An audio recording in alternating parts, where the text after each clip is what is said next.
Marta Pijan-Kuletza, donc la polonaise. Qu'on a vu tout à l'heure au bar symétrique. Ouais, tout à fait. Qui est une gymnaste très gracieuse, vous allez voir au niveau de la danse.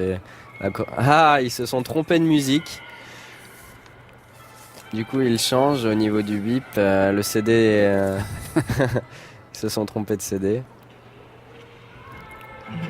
Elle garde le sourire en tout cas. Alors elle avait fait 3 donc au bar asymétrique et 5 tout à l'heure du côté de la poutre. Ah, il y a mieux quand même pour la concentration. Exactement. C'est pas simple quand même voilà. pour débuter quand on se trompe du côté. Parce que là c'est quoi? C'est tout simplement les organisateurs, les juges qui se trompent. Ouais, c'est ça. Nous allons apprécier la chorégraphie de Marta qui est quand même... Chaque gymnaste a plus de qualité au niveau de la danse que d'autres ou au niveau acrobatique. Elle a vraiment les deux. Et au niveau de la danse, elle est assez douée.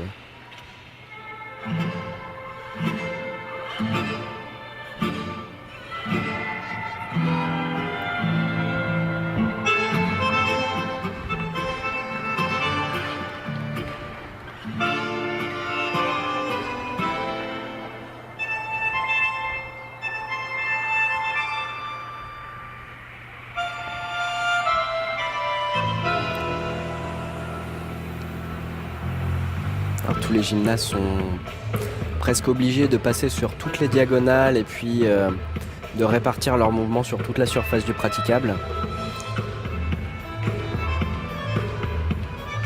pour donner une sensation d'espace.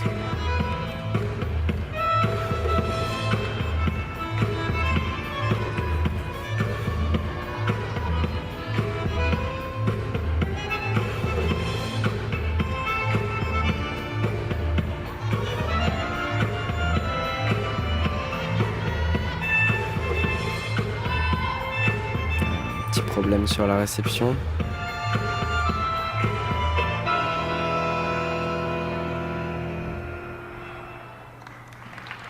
Il y a quand même le sourire, elle a réussi. Ouais, c'était moins entraînant que les autres. La musique était plus douce, c'est pour ça, ça manquait un peu de dynamisme. Mais justement, alors que là on revoit le twist double avant groupé avec la réception un peu basse.